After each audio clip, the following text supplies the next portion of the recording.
Hello, welcome to my channel, The Forbidden Fruit.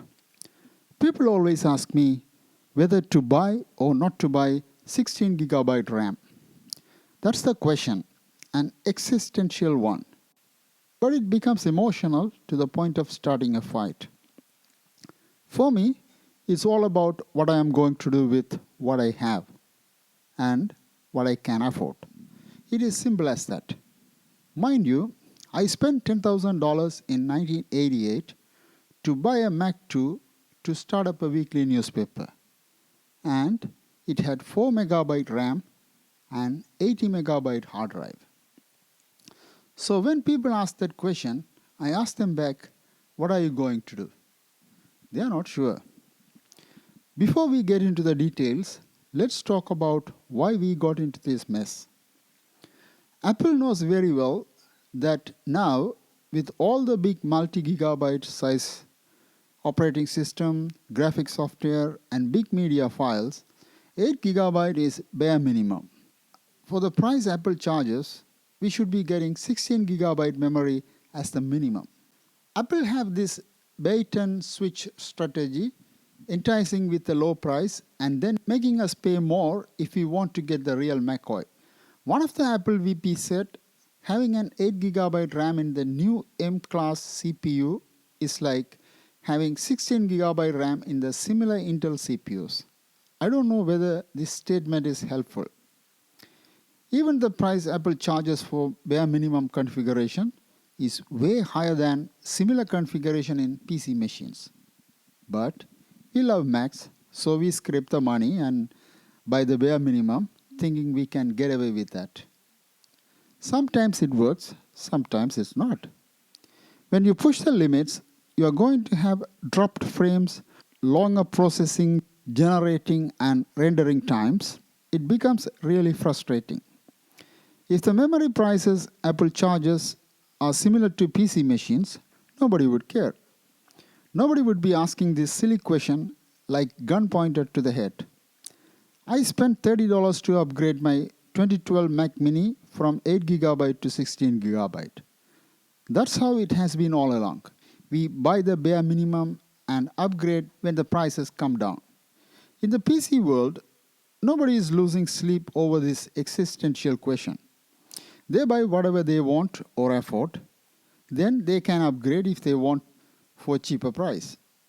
But if you want to upgrade your Mac Mini to 16 GB and 512 GB SSD drive, you spend $500 to an $800 machine just to get an extra 8 GB RAM and 256 GB storage. This is obscene and outrageous daytime robbery. Because Apple integrated the RAM memory with CPU, called Unified Memory, you have no choice now and have to decide at the time of buying. But for some of us, $250 is a big money. Apple is greedy, and all of us are, well, intellectually challenged. And you know about the fools and their money. This is how we got into this mess, and we have people asking for help in deciding whether to upgrade. Then getting the answers from emotional people in the internet, which complicates the matter further. As I said previously, it's all about what you are going to do with your Mac. The same computer sitting in a home and a professional studio is going to do different kinds of things. Comparing that will be like comparing apples and what else? PCs. If you're a consumer who watches endless YouTube and TikTok videos and movies, uses WhatsApp and Messenger to connect with your friends and family, your word processing is only email, maximum you push the limit of your computer is video calling, you shouldn't be here. You are better off with an old few generations back MacBook Pro or an iPad. Buying a powerful M-series Mac machine just to do these things is not a real waste, it's a cardinal sin.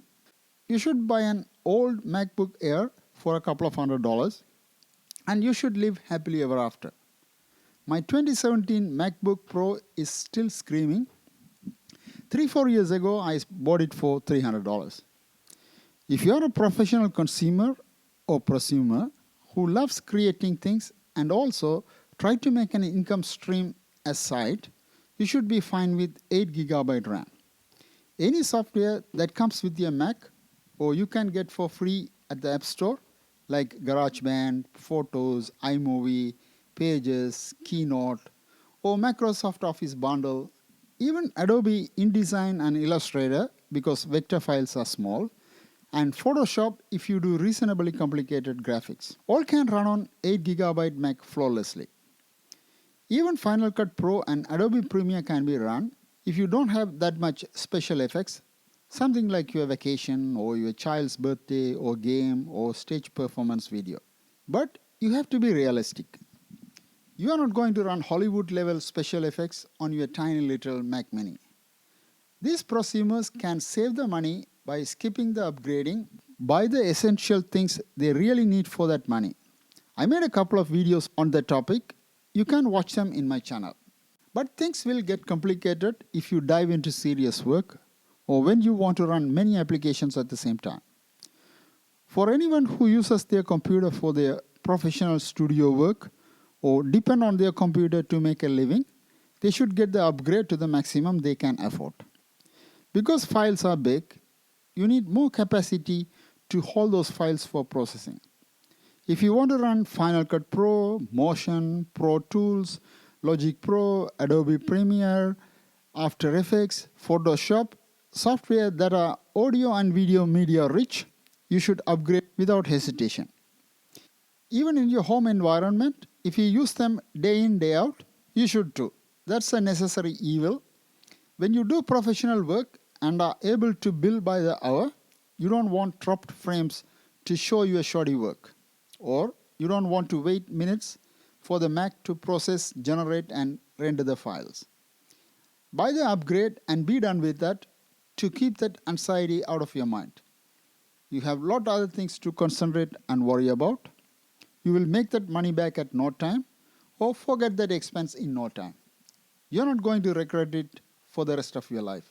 You can upgrade to 16 or 24 GB RAM, but you better check the prices because instead of upgrading to the highest, you are better off buying the next level machine. Apple's pricing scheme doesn't make sense to anybody. If you are doing the upgrade to the Mac Mini, you might be better off buying a Mac Studio that is more powerful with a few $100 more. I have an 8 GB RAM base model Mac Mini and use it to record my voice in GarageBand and edit my YouTube videos in iMovie. But I know my Mac Mini is more capable than that, but I am not using any Final Cut Pro or Motion yet. Can you believe that I use a 12-year-old 2012 Mac Mini with a very old Apple Cinema display to create an online magazine and do all my YouTube thumbnails and graphics with an old version of InDesign software? The moral of the story is it is not about what you have, it is only about how you use it. You can have the biggest tool, and if you don't know how to use it effectively and efficiently, showing off doesn't get you any admirers. Here we go, folks. This is what I have to say about the great debate of 8 GB versus 16 GB RAM upgrade. If you find my advice useful, please subscribe to my channel. I have another video coming out about what the 5 types of Mac users are out there and whether you are one of them. It's a humorous take on Mac users. See you soon. Thanks for watching and supporting my channel.